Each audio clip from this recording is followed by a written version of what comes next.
सरकार की जय, श्रीमद् युगल सरकार की जय, प्यारी प्यारी अम्मा की जय। जगत गुरुत्तम, यानी इस शब्द का सिंपल सा अर्थ किया जाए तो अर्थ होता है उत्तम जगत गुरु। किसमें उत्तम? पूर्ववर्ती जो जगत गुरु हुए, श्री महाराज जी के पूर्व 4 जगत गुरु हुए हैं। जगत गुरु श्री शंकराचार्य, जगत गुरु श्री निम्बारकाचार्य, जगत गुरु श्री रामानुजाचार्य और जगत गुरु श्री माधवाचार्य। और इन चारों जगत गुरुओं के बाद 5वें मूल जगत गुरु, ओरिजिनल जगत गुरु, विश्व के, वे हमारे गुरुदेव, हमारे प्यारे प्यारे श्री महाराज जी, जगत गुरु श्री कृपालु जी महाराज, जो कि विश्व के 5म मूल जगत गुरु हैं। श्री महाराज जी किस प्रकार जगत गुरु हुए, ये उपक्रम तो आप लोगों को ज्ञात ही है। मैंने पिछले साल भी बहुत डिटेल में बताया था कि श्री महाराज जी की प्रारंभिक अवस्था तो एक रसिक संत की अवस्था थी। रसिक संत तो थे ही वे, लेकिन जो 24 घंटे प्रेम में निमग्न रहे, प्रेमानंद में डूबा रहे, ऐसी अवस्था। कोई जान नहीं सकता था कि जिनके भीतर प्रेम का समुद्र भरा हुआ है, कि उनके भीतर ज्ञान की भी कोई गंगा प्रवाहित होती है। क्योंकि श्री महाराज जी का स्वरूप ही ऐसा था, हमेशा भावावस्था में रहना।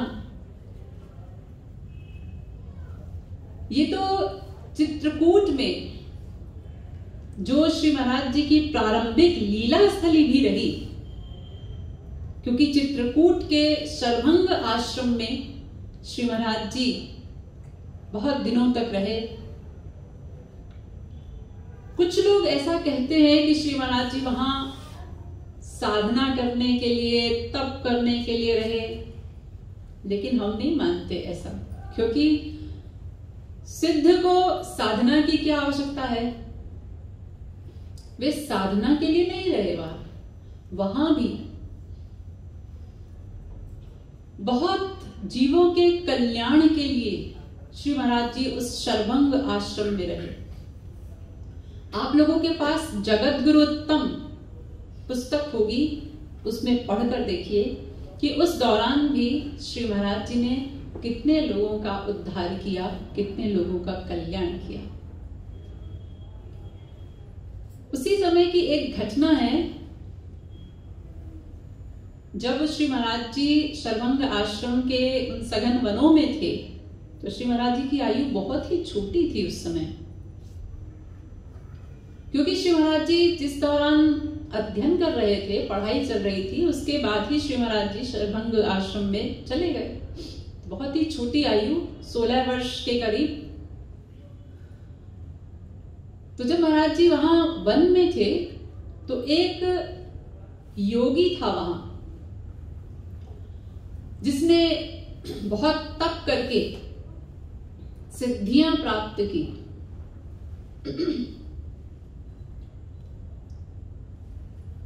तो जब श्री महाराज जी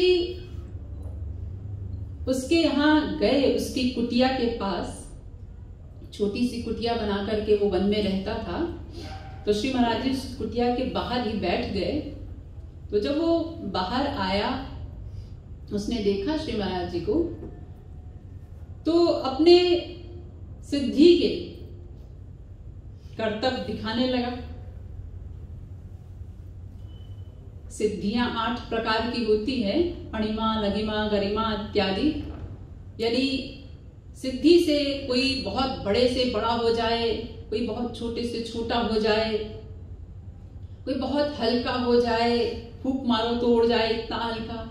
तमाम प्रकार के कमाल होते हैं सिद्धियों में।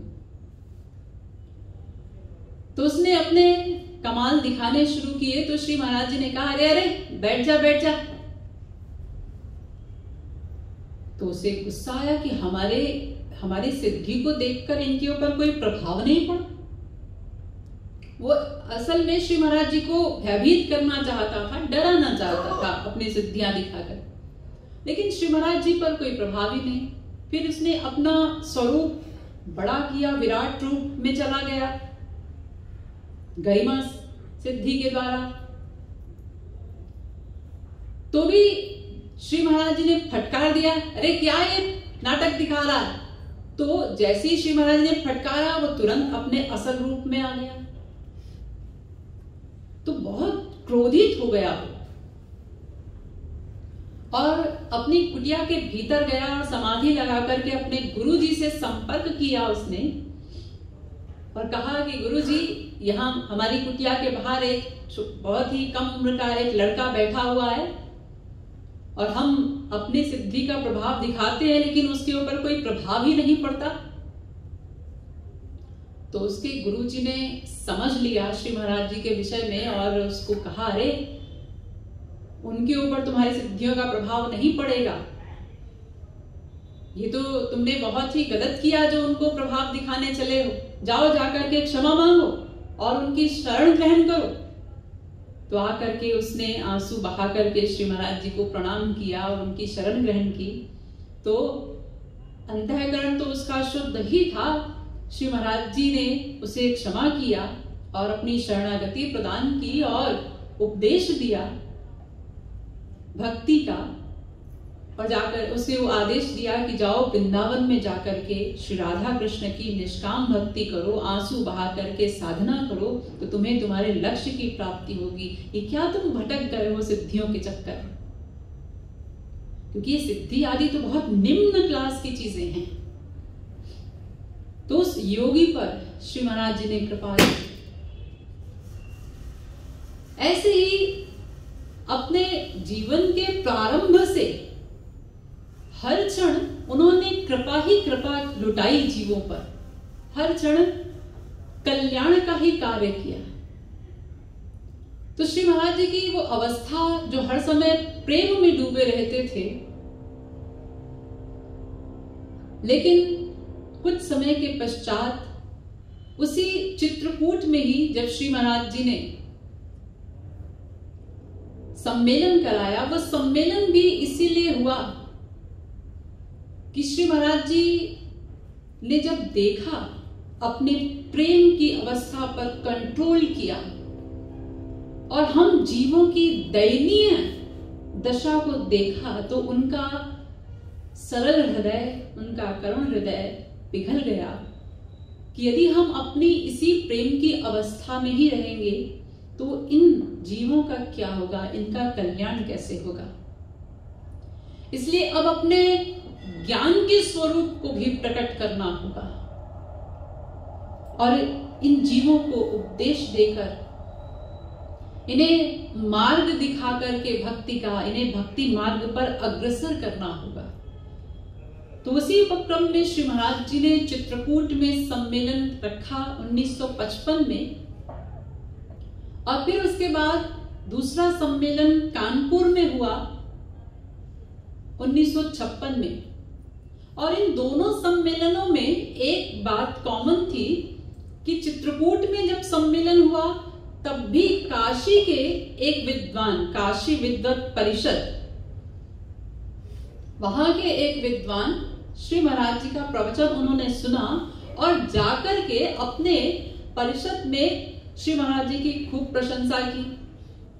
कैसे ऐसे एक युवक है, क्योंकि श्री महाराज जी की अवस्था उस समय 32 वर्ष की थी, बहुत ही यंग,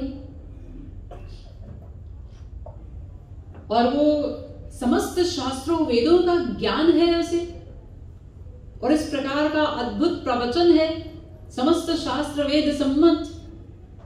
तो काशी के जो विद्वान हैं उनके विषय में बहुत प्रसिद्ध है कि वे अपने आगे किसी की विद्वत्ता को स्वीकार नहीं करते। तो उन्हें ये जची नहीं बात। और जब 1956 में कानपुर में सम्मेलन हुआ, तब भी वहां एक विद्वान गए, चोरी छुपे भेजे गए, आमंत्रित तो नहीं थे, चोरी छुपे भेजे गए जानने के लिए, परखने के लिए श्री महाराज जी को। तो उन्होंने भी आकर के श्री महाराज जी की बड़ी बुरी बुरी प्रशंसा की कि वास्तव में ऐसा अद्भुत ज्ञान है, कोई मानव तो नहीं हो सकते। तो उन सबने सोचा कि भाई जो भी जाता है वही आकर एक ही बात बोलता है, अब इनको यही बुलाना चाहिए। तो उनकी मंशा चूंकि अपनी विद्वत्ता है, तो विद्वत्ता का अहंकार भी कहीं ना कहीं होता ही है। तो उनका अभिप्राय ये था कि जो भी जाता है वही एक बात बोलता है, यहां बुलाओ हमारे बीच में, हम उनसे शास्त्रार्थ करेंगे, उनके ज्ञान को तौलेंगे, उन्हें हर प्रकार से कसौटी पर कसेंगे, फिर देखते हैं क्या है ज्ञान उनका। तो उन्हें श्री महाराज जी को उन लोगों ने आमंत्रित किया अपने यहाँ, और श्री महाराज जी गए। और श्री महाराज जी के प्रवचन वहां पर जब हुए, तो प्रवचन प्रारंभ होने के पहले ही, उसके पहले श्री महाराज जी हिंदी में ही प्रवचन दे रहे थे। 1955 के पहले तो श्री महाराज जी प्रवचन देते ही नहीं थे। अपने जो उनके अनुयायी हैं, सत्संगी हैं, उन्होंने कोई प्रश्न किया तो उनको ऐसे ही समझा दिया, लेकिन पब्लिक स्पीच नहीं देते थे। 1955 में चित्रकूट के सम्मेलन में श्री महाराज जी पहली बार मंच से बोले थे। तो हिंदी में ही श्री महाराज जी का प्रवचन हुआ था। तो वहां के एक विद्वान ने, जो श्री महाराज जी के साथ सत्संगी गए थे, उनसे पूछ लिया, अरे तुम्हारे महाराज जी हिंदी में ही बोलते हैं कि संस्कृत में भी प्रवचन दे सकते हैं? तो उसने भी कभी सुना तो नहीं था श्री महाराज जी को संस्कृत में बोलते हुए, लेकिन अब हमारे महाराज जी की बात है तो उसने भी कह दिया, हाँ हमारे महाराज जी जैसे धारा प्रवाह हिंदी में बोल सकते हैं, ऐसे ही संस्कृत में भी बोल सकते हैं। और थोड़ा डरा भी वो, क्योंकि हमने कभी सुना तो है नहीं श्री महाराज जी को संस्कृत में बोलते हुए। अब हो सकता है उन्होंने हिंदी में बोलने का ही संकल्प लिया हो। तो जाकर के डरते डरते श्री महाराज जी को बताया कि श्री महाराज जी ऐसा ऐसा हमसे उसने पूछा, और हमने तो कह दिया कि आप संस्कृत में भी धारा प्रवाह बोल सकते हैं। तो श्री महाराज जी तो ऐसा उत्तर दिया उन्होंने जैसे कोई बात ही नहीं। वो कहते हैं, ठीक है अब तो कह आया है तो संस्कृत में बोल देंगे, जैसे संस्कृत में बोलना कोई खेल है। तो श्री महाराज जी ने वहां प्रवचन दिया। जब प्रारंभ किया तो संस्कृत भाषा में ही प्रवचन दिया, और जब प्रवचन का प्रारंभ हुआ तो पहले बहुत सामान्य संस्कृत, हर भाषा में स्तर होते हैं ना भाषा के भी, तो पहले बड़ी सामान्य सी संस्कृत में। तो वहां के लोग खुसर खुसर करने लगे, विद्वान लोग, बस इतनी संस्कृत है इनकी, इतना ही जानते हैं। फिर श्री महाराज जी ने स्तर बढ़ाया।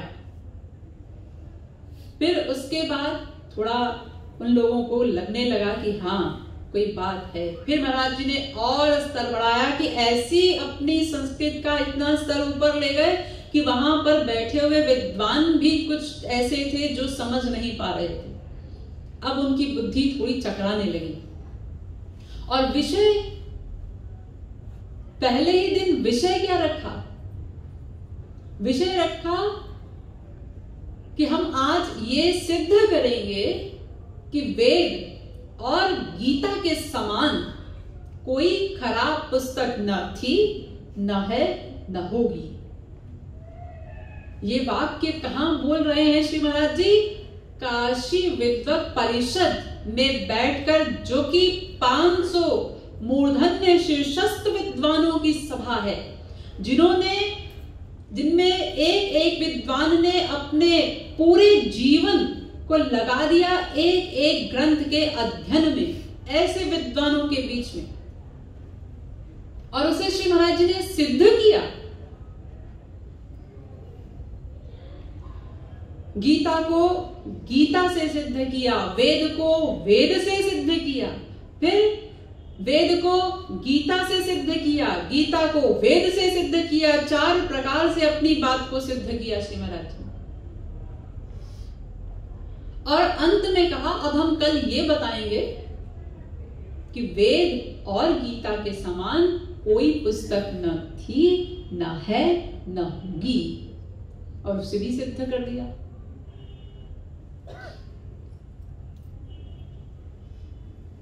तो 10 दिन के श्री महाराज जी के प्रवचन में अभी 5-6 दिन ही बीते थे कि वहां के विद्वान लोग समझ गए कि हमने जिनको आमंत्रित किया है, ये जो मंच पर बैठकर बोल रहे हैं, ये कोई साधारण मनुष्य नहीं है। क्योंकि मनुष्य के पास भी ज्ञान लिमिटेड होगा, और इतनी कम आयु, 34 वर्ष की आयु। एक मनुष्य की आयु में हमारे यहाँ इतने ग्रंथ हैं कि पन्ने पलटना ही संभव नहीं है, फिर उसको समझ लेना, उसे याद कर लेना, उसे आत्मसात कर लेना, और सब प्रकार से उसे बोलना, बताना, दूसरों तक पहुंचाना, ये कैसे संभव है? तो वहां के सभी विद्वान नतमस्तक हो गए श्री महाराज जी के स्वरूप को देखकर, उनके ज्ञान को देख करके। और अंत में अब उनके परिषद की प्रथा थी कि उन्होंने आमंत्रित किया है, तो अब शास्त्रार्थ करके या तो वे श्री महाराज जी को हरा दें तो वे हार के वापस चले जाएं, या फिर उन्हें जगत गुरुत्तम पद से विभूषित किया जाए। तो आपस में सबने मीटिंग की कि भाई कौन शास्त्रार्थ करेगा। तो सबका एक ही उत्तर आया कि शास्त्रार्थ तो मनुष्य से हो सकता है, और ये मनुष्य नहीं है, ये साक्षात भगवान ही है। और देखिए यहां पर श्री महाराज जी की सर्वज्ञता भी तो प्रकट होती ही है कि इतना अगाध ज्ञान मनुष्य में हो ही नहीं सकता। अगाध। हम लोगों ने श्री महाराज जी के प्रवचन सुने हैं, कितनी सरल भाषा में, कितने सहज में श्री महाराज जी ने हम लोगों के भीतर वेदों शास्त्रों के सिद्धांतों को डाल दिया। ये अभी हम समझ नहीं पा रहे। आप लोग जितने यहां पर बैठे हैं ना, आप सबके पास इतना ज्ञान है कि आप किसी एक नॉन सत्संगी से जब बात करेंगे श्री महाराज जी के ज्ञान के विषय में, तो वो भी आपके चेहरे की ओर देखने लगेगा, अरे इसे कितना ज्ञान है, कितना शास्त्रों का ज्ञान, क्या सिद्धांत है, कितना ज्ञान है इसके पास। जबकि आपने तो कोई मेहनत नहीं की, आपने तो हो सकता है कभी कोई ग्रंथ उठा करके पढ़े भी ना हो, लेकिन श्री महाराज जी के प्रवचनों की यह महिमा है कि उन्होंने इतने सरलता से हम लोगों के भीतर उस ज्ञान को डाल दिया, इतने सहज शब्दों में। सोचिए उन्हें कितना परिश्रम करना पड़ा होगा। एक विद्वान कोई हो और उसे गवारों में बैठा दिया जाए, तो वो विद्वान सोचता है कि इन गवारों के बीच में मैं क्या बोलूं। जैसे कभी कभी हम अपना अनुभव बताएं, कभी कभी भारत में छोटे छोटे गांवों के लोग आ जाते थे हमारे पास कि हमारे यहाँ गांव में प्रवचन करना है। तो हमारा पहला प्रश्न उनसे ये होता है कि तुम्हारे गांव में पढ़े लिखे लोग कितने हैं जो हमारी बात को समझ सकें। एक बार हम चले भी गए किसी गांव में प्रवचन के लिए, लेकिन वहां जो श्रोता थे वो सब भी पढ़े लिखे घोर गंवार। अब मंच से जब मैंने बोलना शुरू किया, मैं वहां मंच पर बैठी जाकर और मैंने उन लोगों की ओर देखा, तो मैं असमंजस में हो गई, मैं क्या बोलूं उन लोगों के बीच में, ये मेरी बात को कैसे समझेंगे, क्या करूं मैं इनको। लेकिन श्री महाराज जी की महिमा देखिए कि समस्त शास्त्रों वेदों का ज्ञान, समस्त जगत गुरुओं के सिद्धांतों का भी समन्वय करके, समस्त शास्त्रों वेदों के ज्ञान का समन्वय करके, उन सब का एक निचोड़ निकाल करके, एक सार निकाल करके उसे सहज सरल भाषा में हम लोगों के भीतर उड़ेल दिया। हम लोग जो आज सिद्धांत समझ करके बैठे हैं, क्या समझते हैं आप कि हमारी बुद्धि का कमाल है कि हम इतना समझ गए? ये हमारा कमाल नहीं है, ये श्री महाराज जी की योग्यता, उनकी विद्वत्ता, उनकी महिमा है। ऐसा कोई साधारण जीव नहीं कर सकता। जो सर्वज्ञ होगा वही सब कुछ जानता है, समझता है, और उसका निचोड़ निकालकर उसे कैसे जीवों के भीतर प्रविष्ट कराना है, ये वही कर सकता है।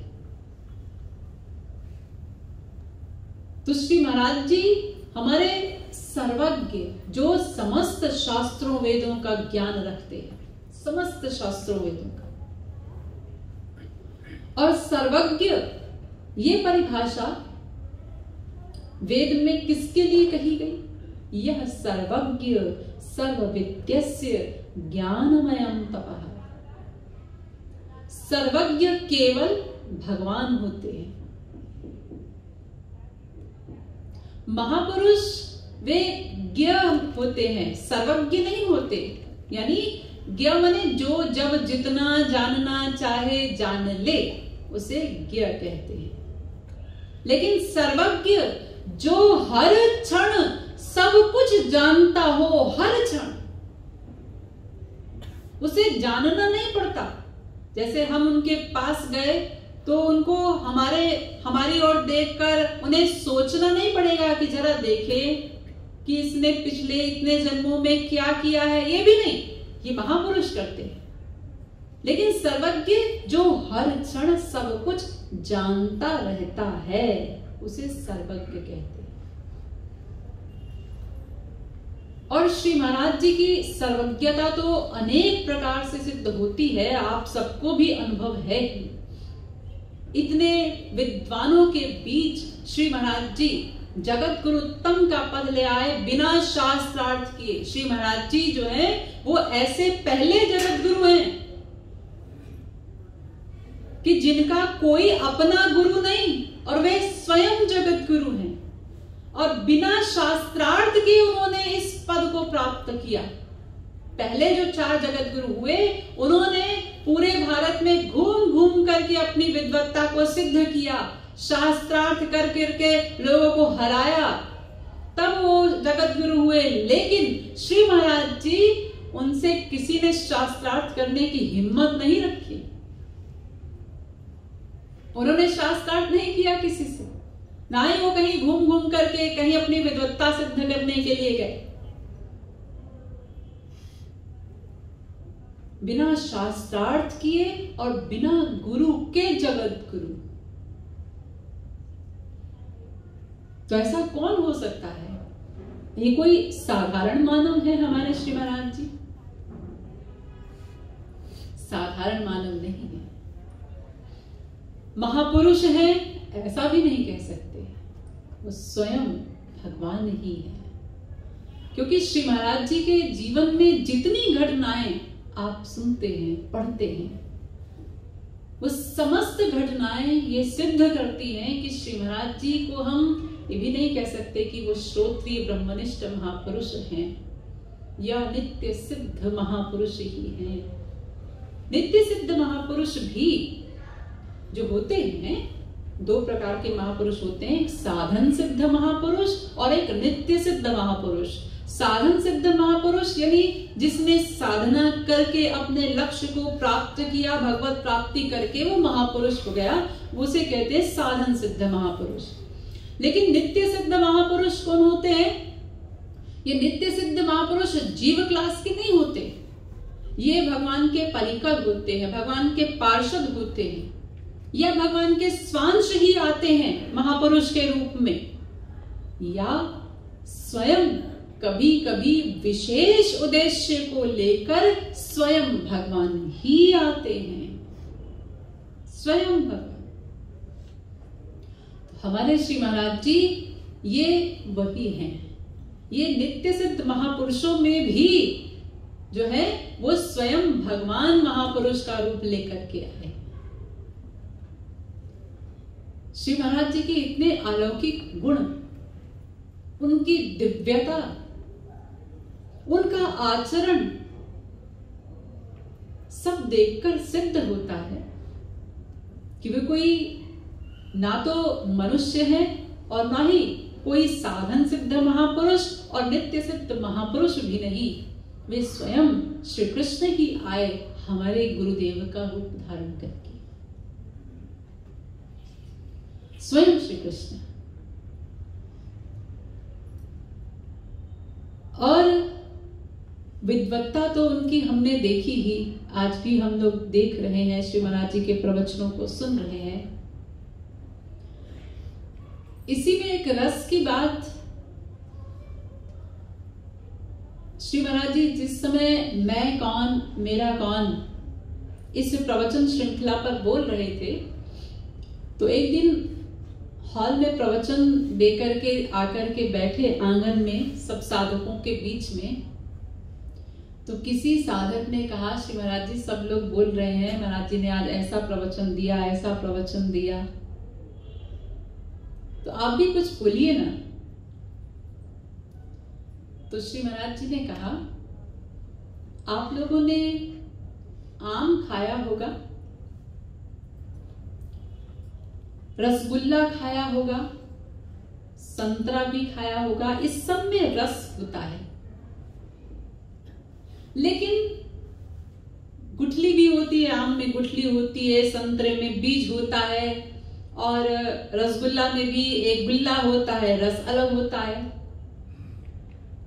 लेकिन जिसमें केवल रस ही रस हो, वो हमारा प्रवचन है। इतना सहज में श्री महाराज जी ने इतनी बड़ी बात कह दी कि जिसमें रस ही रस भरा हो। और वास्तव में जिन लोगों ने श्री महाराज जी का दर्शन भी नहीं किया, वे लोग भी जब टीवी के माध्यम से भी श्री महाराज जी का प्रवचन सुनते हैं, तो उनके भीतर भी ऐसा उन्हें रस मिलने लगता है श्री महाराज जी के प्रवचनों से कि फिर वो छोड़ नहीं पाते, फिर वो उनको सुनना ही पड़ता है। आज सुना, कल भी सुनना पड़ेगा, परसों भी सुनना पड़ेगा, ऐसे वो लालायित रहते हैं श्री महाराज जी के प्रवचनों को सुनने के लिए। और श्री महाराज जी ने एक बार ऐसा भी कहा था कि जिसने भी एक बार भी मेरा प्रवचन टीवी पर भी सुन लिया, भले ही वो उनके दर्शन न कर पाया हो, कभी सामने न गया हो प्रत्यक्ष रूप से, तो श्री महाराज ने कहा जो हमको टीवी पर भी सुनते हैं ना, हम उनके हृदय में घुसकर बैठ जाते हैं, फिर वो निकालना भी चाहे तो भी मैं निकलता नहीं। ऐसे हम लोगों के हृदय में श्री महाराज जी विराजमान हैं। इसलिए आप लोगों में हो सकता है कुछ लोग ऐसे हों जिन्होंने श्री महाराज जी के दर्शन नहीं किए, लेकिन आप ऐसा मत समझिए कि हमने दर्शन नहीं किए तो पता नहीं श्री महाराज जी हमें अपनी शरण में लेंगे कि नहीं लेंगे, हमारा योगक्षेम वहन करेंगे कि नहीं करेंगे। आपने समर्पण कर दिया उनके चरणों में, आपने उनकी शरण ग्रहण कर ली, आपने उनका प्रवचन सुना है, समझा है, तो बस वे आपके गुरु हो गए, उन्होंने आपको अपना बना लिया, समझ लीजिए। वो आज हमारे बीच में साक्षात रूप में नहीं भी हैं, लेकिन अप्रत्यक्ष रूप से तो है ना। हर क्षण अंग संग है हमारे, हर क्षण। कभी भी इस भ्रम में मत रहिएगा कि अब श्री महाराज जी नहीं है तो हम क्या करें। नहीं, वो हर क्षण हमारे साथ रहते हैं, हर क्षण हमारा योग श्रवण करते हैं, हमारे भीतर बैठ करके हमारी रीडिंग लेते हैं, हमें देखते हैं, हमें सुनते हैं, हर क्षण हमारे एक एक आइडिया को नोट करते हैं। हम कितनी साधना कर रहे हैं, हम कितनी लापरवाही कर रहे हैं। और हर क्षण आपको भी ये सोचना चाहिए कि जब जब हम साधना करते हैं तो हमारी साधना देखकर श्री महाराज जी प्रसन्न हो रहे होंगे, उन्हें सुख मिल रहा होगा। और जब लापरवाही हो तो अपने आप को धिक्कारें हम, अरे श्री महाराज जी मेरे साथ हैं, मेरे भीतर बैठे हुए हैं और मैं लापरवाही कर रहा हूं, तो मेरी लापरवाही को देखकर उन्हें कितना कष्ट हो रहा होगा। जिन्होंने अपने जीवन का एक एक क्षण हम कलिमल ग्रसित जीवों के कल्याण में लगा दिया, अपने जीवन का एक एक क्षण, बिना अपने विषय में कभी सोचे, कभी अपने विश्राम की चिंता नहीं, कभी अपने शरीर की चिंता नहीं, कोई चिंता नहीं, केवल हर क्षण चिंता किस चीज की? मात्र जीव कल्याण। इन जीवों का कल्याण कैसे हो? आप लोगों ने सुना होगा ना, श्री महाराज जी से एक बार किसी ने प्रश्न किया, महाराज जी आपकी दिनचर्या क्या रहती है, आपके पूरे दिन का क्या कार्यक्रम रहता है? तो श्री महाराज जी का उत्तर था, मेरा एक ही कार्यक्रम रहता है, बस किस प्रकार से इन जीवों का कल्याण हो, कैसे इन जीवों का प्रेम भगवान से हो जाए। हर क्षण बस उन्होंने यही किया। तो हमें भी हर क्षण ये सोचना चाहिए कि श्री महाराज जी ने इतने उपकार किए हैं, इतने उपकार किए हैं कि उनके उपकारों का हम कोई ऋण नहीं चुका सकते, उनके ऋण से कभी हम ऋण नहीं हो सकते। हमारे पास एक ही साधन है उन्हें प्रसन्न करने का, केवल साधना करें, आंसू बहाएं दिन रात, उन्हीं में उनकी प्रसन्नता है कि उनका स्मरण हो और उनके लिए निष्काम आंसू निकले हमारे हृदय से, केवल आंखों से नहीं, हृदय से आंसू बहाना। तो हम लोगों का परम सौभाग्य है कि हमें ऐसी पर्सनालिटी सतगुरु के रूप में मिली, जो कि जगत गुरुत्तम है, विश्व के पंचम मूल जगत गुरुत्तम। मैं आपको अपनी एक छोटी सी बात बताऊं, जब श्री महाराज जी का 50वां जगत गुरु दिवस था और बहुत उसको ग्रैंड उसका सेलिब्रेशन हुआ बरसाना में, आप लोग भी गए होंगे।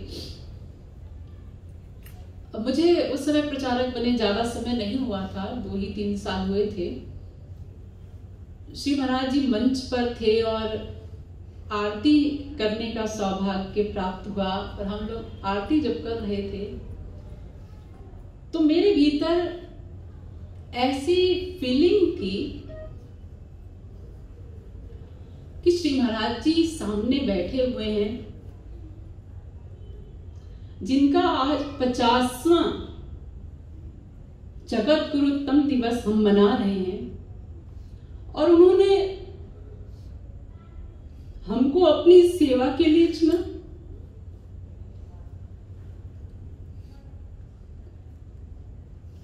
भला क्या उन्होंने मुझ में योग्यता देखी?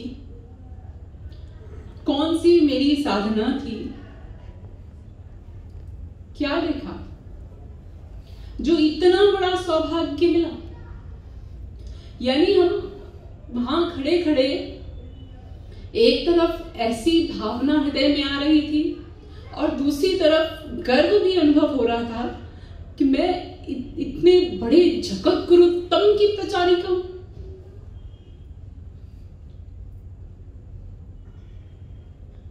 क्या स्थान श्री महाराज जी ने दे दिया, क्या सेवा दे दी उन्होंने।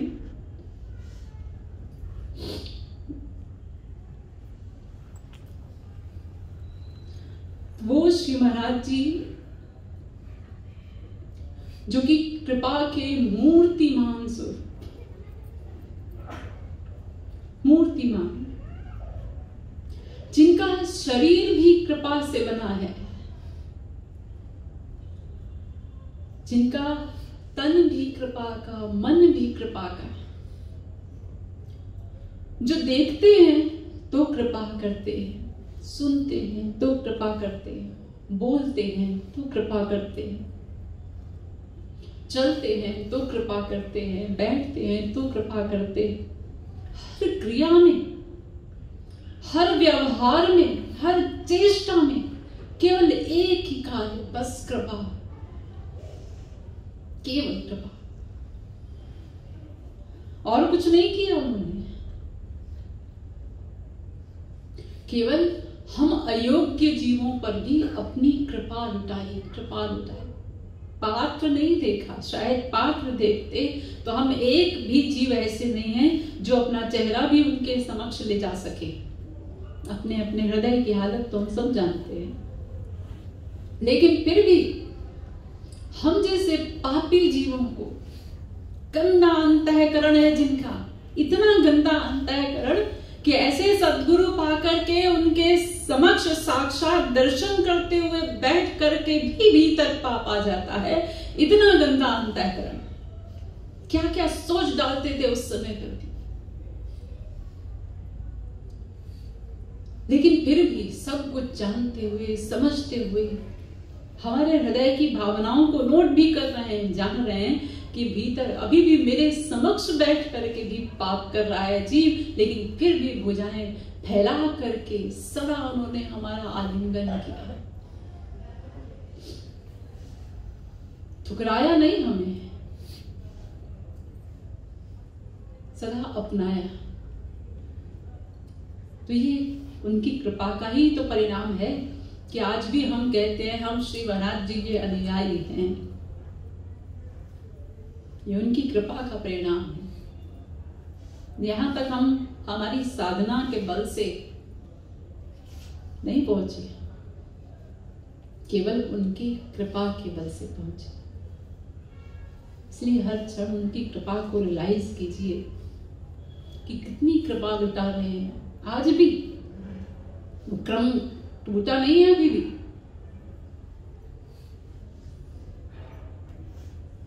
अभी पिछले दिनों जो परिस्थितियां रही पूरे विश्व की, आप लोगों ने सुना होगा क्या क्या हो रहा था पूरी दुनिया में। इसी नेपाल के विषय में मैंने सुना कितने लोगों ने कोरोना के से ग्रसित होकर के इतने मृत्यु नहीं हुई जितने लोगों ने सुसाइड कर लिया, परेशान होकर। तमाम मानसिक परेशानियां, मेंटल स्ट्रेस, टेंशन, डिप्रेशन हो गया। लेकिन हमारे श्री महाराज जी के सभी सत्संगियों को देखें, अगर क्या किसी को डिप्रेशन हो गया? सब श्री महाराज जी की कृपा पर निर्भय हैं। अरे हमारे महाराज जी है ना हमारे साथ, हमारे महाराज जी है ना, वो सब ठीक करें। हर समय ये विश्वास रखते हैं ना हम लोग, हमारे महाराज जी है ना।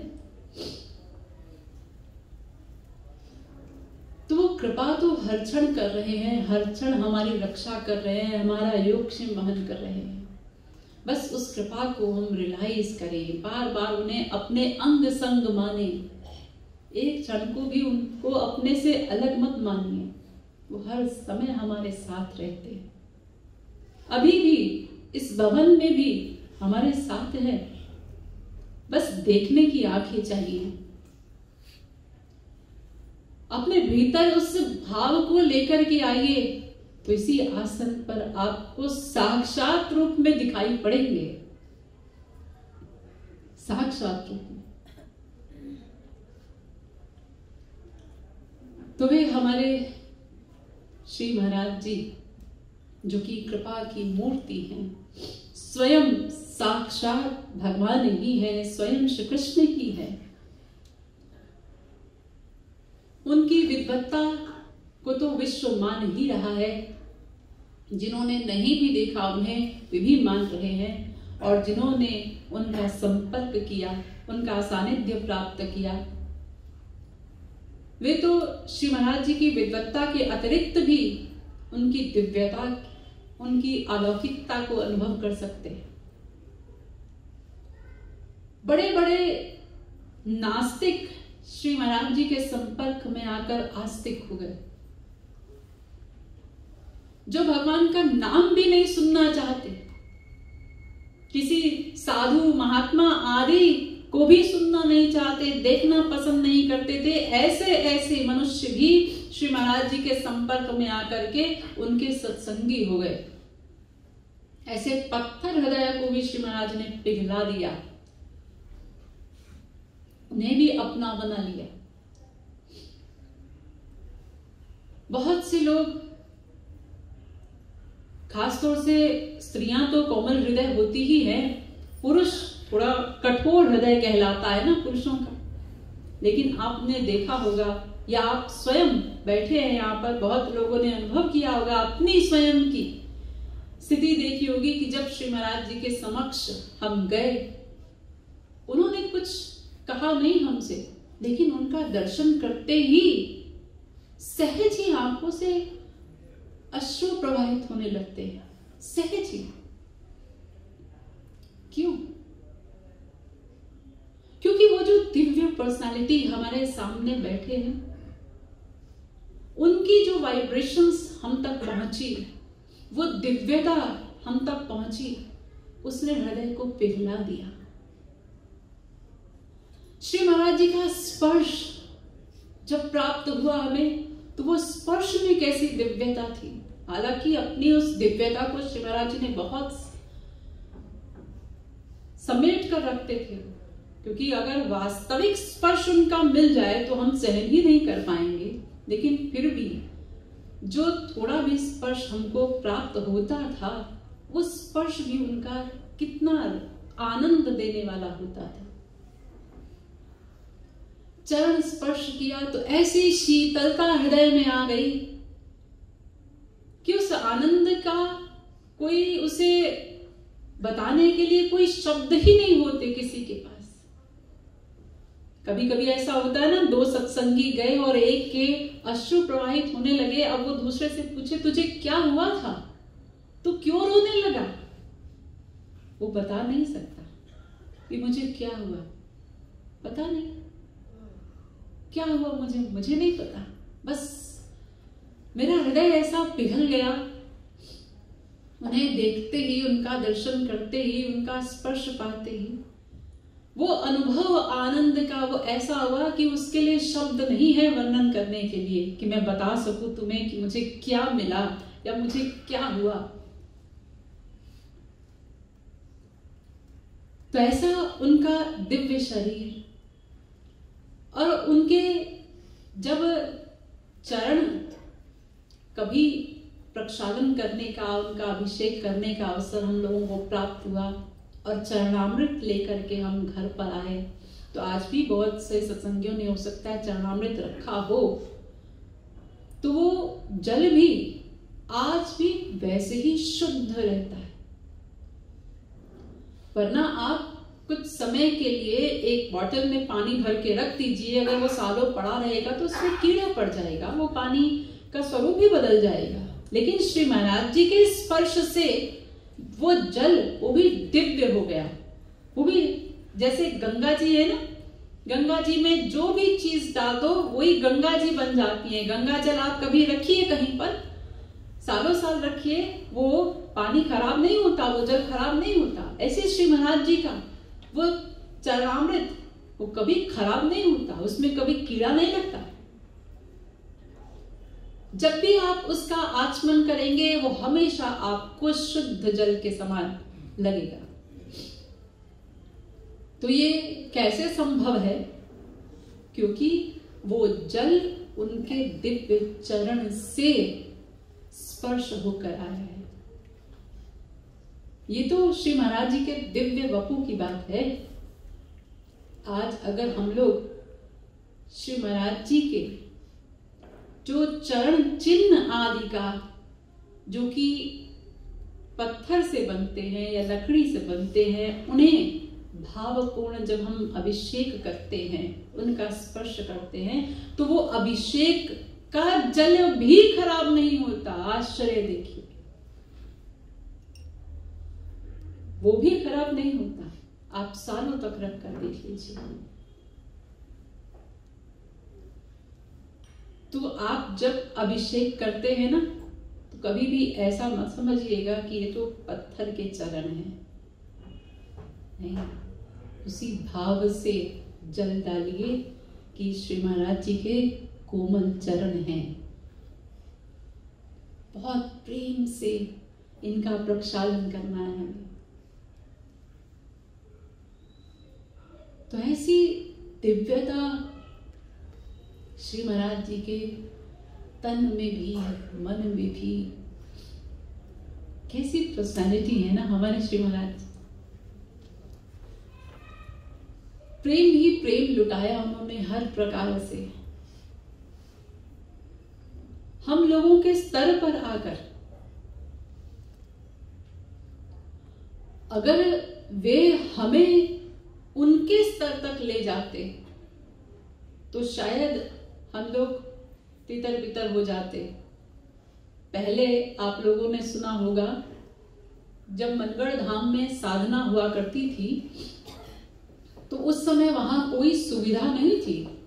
वो जो छोटा पुराना हॉल है, साधना हॉल, वहीं साधना होती थी और उसी में सुबह 4 बजे से लेकर रात के 11 बजे तक साधना करना होता था और उसी में ही ठहरने का प्रबंध होता था। उसी हॉल में ही सोना है, विश्राम वही है, क्योंकि अलग से कोई कमरे, कोई साधक निवास नहीं थे उस समय। कोई कैंटीन भी नहीं थी कि जब आपका मन किया तो कुछ चटपटा खाकर आ जाए। जो भोजन बना है समय से घंटी बजेगी, आप जाइए लाइन से, जो भोजन बना है वो भोजन कीजिए। सादा भोजन,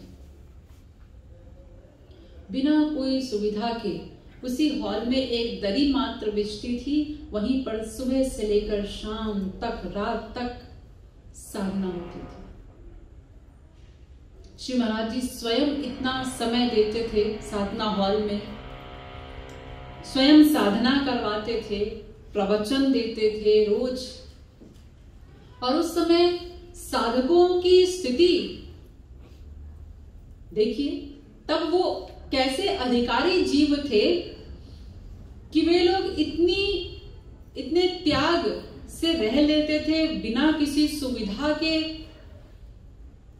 और श्री महाराज जी ने अपना स्वरूप भी उन लोगों के बीच में प्रकट किया, वो भावावेश का, वो चैतन्य महाप्रभु की भांति, क्योंकि वे स्वयं गौरांग महाप्रभु ही तो है। उसी प्रकार से नृत्य किया करते थे श्री महाराज जी, हरि बोल हरि बोल। और अष्ट सात्विक भावों का उद्रेक श्री महाराज जी के भीतर होता था। तो वो दर्शन किया उस समय के लोगों ने। और जो साधक भी थे, तो साधकों की भी ऐसी स्थिति थी कि अगर कोई नया साधक पहली बार मनगढ़ धाम की साधना में गया है तो वो देखकर घबरा जाता था कि यहाँ हो क्या रहा है। जिसको देखो वो रो रहा है, चीख रहा है, चिल्ला रहा है, कोई इधर भागता है रोकर, कोई उधर भागता है रोकर। आखिर यहाँ सब ठीक तो है, ये क्या होता है यहाँ पर? कोई नया साधक समझ नहीं पाता था पहले पहले। ऐसी साधुओं की अवस्था होती थी, ना कोई खाने की सुध, ना सोने की सुध, अश्रु बहाते हुए पड़े रहते थे मूर्छित। तो उस समय श्री महाराज जी ने भी उन अधिकारी जीवों के भीतर अपने स्वरूप को प्रकट किया। तो वे हमारे सद्गुरु, जो कि भक्ति के भी मूर्तिमान स्वरूप, कृपा के मूर्तिमान स्वरूप, शास्त्र वेद आदि जिनके समक्ष हाथ जोड़कर खड़े रहते हैं कि हमारी भी सेवा ले लो, हमारी भी सेवा ले लो। श्री महाराज जी ने कोई शास्त्र वेद आदि का अध्ययन नहीं किया, कभी उनको पढ़ते हुए किसी ने नहीं देखा कि उन्होंने कभी पढ़ा हो और किताबें देखी हो किसी ने, नहीं। वैसे भी एक मनुष्य के जीवन में संभव ही कहाँ है, जितना श्री महाराज जी ने ज्ञान का जो अगाध समुद्र प्रकट किया है वैसा संभव ही कहाँ है। ये तो शास्त्र वेद आदि सब श्री महाराज जी के समक्ष खड़े रहते थे। एक बार श्री महाराज जी प्रतापगढ़ में थे किसी सत्संगी के यहाँ, तो श्री महाराज जी सब साधुओं के बीच में बैठे थे। तो सबसे मिलने के बाद श्री महाराज जी उठकर अपने कक्ष में चले गए विश्राम के लिए। तो जब कक्ष में गए तो श्री महाराज जी अकेले थे और श्री महाराज जी ने अंदर से दरवाजा बंद कर लिया। लेकिन श्री महाराज जी के कक्ष से कुछ आवाजें आ रही थी। तो बाहर जो जिन साधक के घर में श्री महाराज जी रुके थे उन्होंने कान लगा करके सुना कि महाराज जी तो अकेले अंदर गए हैं, तो ये किससे बात कर रहे हैं। तो उन्हें कुछ समझ में नहीं आया, उन्होंने बस इतना सुना कि कुछ 2-4 लोग अंदर हैं और कुछ बात चल रही है, किस भाषा में है, क्या बात हो रही है, ये वो समझ नहीं पाए। तो खैर जब श्री महाराज जी का विश्राम का समय खत्म हुआ और श्री महाराज जी बाहर आए तो उन्होंने श्री महाराज जी से पूछा, महाराज जी ये आप तो विश्राम के लिए जब गए थे कमरे में, आप अकेले थे, तो आप किससे बात कर रहे थे। तो श्री महाराज जी ने टाल दिया, अरे कुछ नहीं, किसी से बात नहीं कर रहे थे हम तो। नहीं महाराज जी आपके कमरे से आवाज आ रही थी, मैंने कान लगा कर सुना। अरे नहीं नहीं तुमको भ्रम हुआ होगा। लेकिन वो बहुत पीछे पड़ गए महाराज जी के। नहीं महाराज जी आपको बताना ही होगा, हम ये आज ही की बात नहीं, हम 2-4 दिन से देख रहे हैं, ये आपको बताना होगा कि आप जब कमरे में चले जाते हैं तो फिर कौन आपके पास आता है, किससे आप बात करते हैं। ये जगत गुरु होने के पहले की बात है। तो श्री महाराज जी ने जब उन्होंने बहुत जिद की तो कहा, महाबली ये जितने शास्त्र वेद आदि हैं ना, ये सब मेरे पीछे पड़ गए कि हमको दुनिया के सामने प्रकट करो। अब लगता है इसका समय आ गया है। उसी के बाद, इसी घटना के बाद श्री महाराज जी ने चित्रकूट में सम्मेलन करवाया और उसमें श्री महाराज जी ने पहली बार प्रवचन दिया और समस्त शास्त्रों वेदों के कोटेशन देते हुए, नंबर बताते हुए। ये इसी घटना के बाद की बात है। तो ये शास्त्र वेद आदि सब श्री महाराज जी के आगे हाथ जोड़े खड़े रहते हैं। आप लोगों ने भी तो श्री महाराज जी का प्रवचन सुना है ना।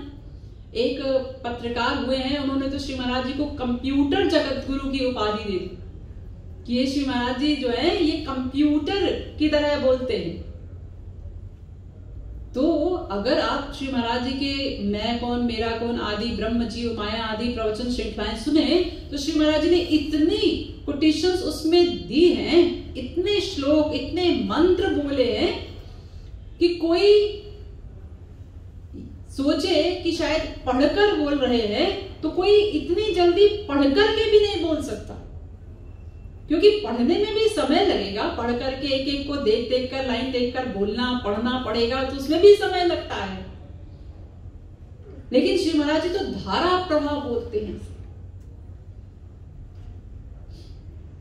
तो ये सब चीजें, सब घटनाएं जो है, ये श्री महाराज जी की दिव्यता, उनके साक्षात भगवत स्वरूप होने को सिद्ध करती हैं।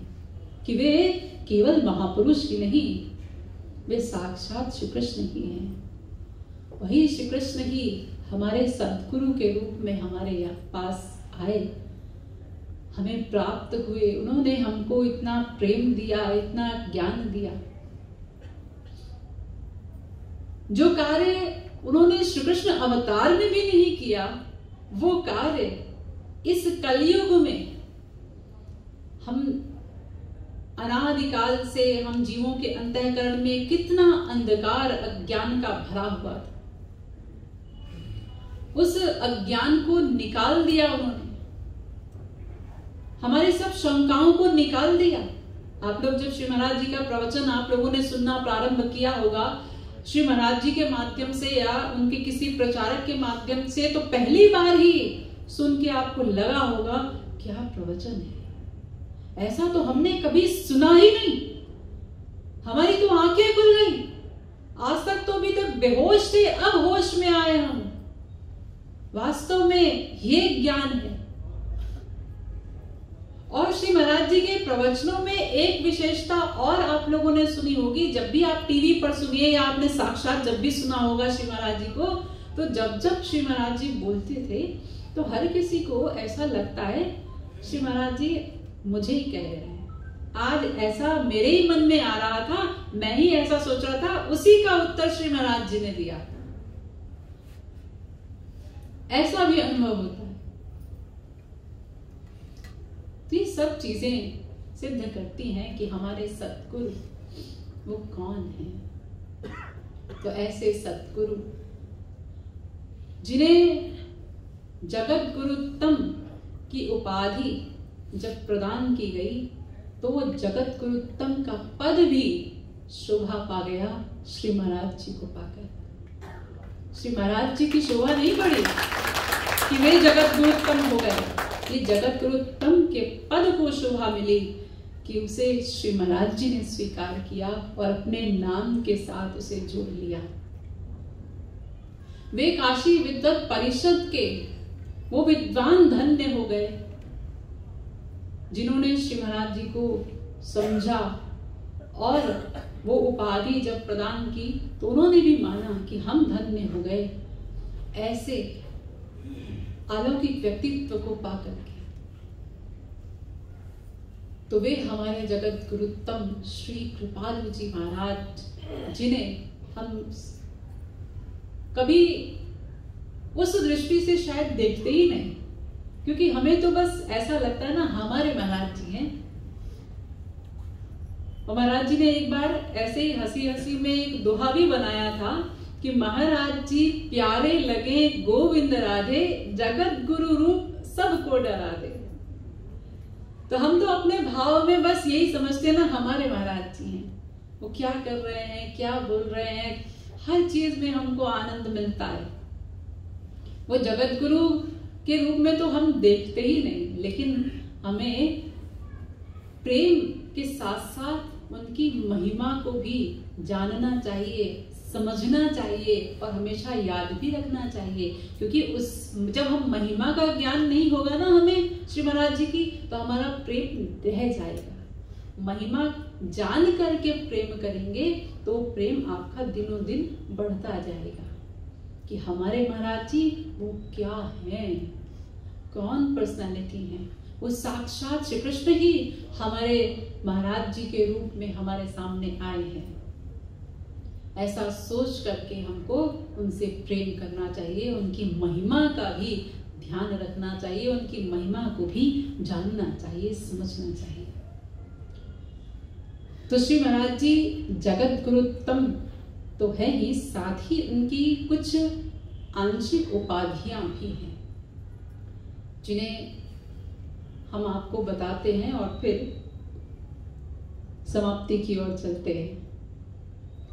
श्री महाराज जी की आंशिक उपाधियां श्रीमद पदवाक्य प्रमाण पारावारेण, वेद मार्ग प्रतिष्ठापनाचार्य, निखिल दर्शन समन्वयाचार्य, सनातन वैदिक धर्म प्रतिष्ठापन सत संप्रदाय परमाचार्य, भक्ति योग रसावतार भगवदनंत श्री विभूषित जगत गुरु 1008 स्वामी श्री कृपालु जी महाराज।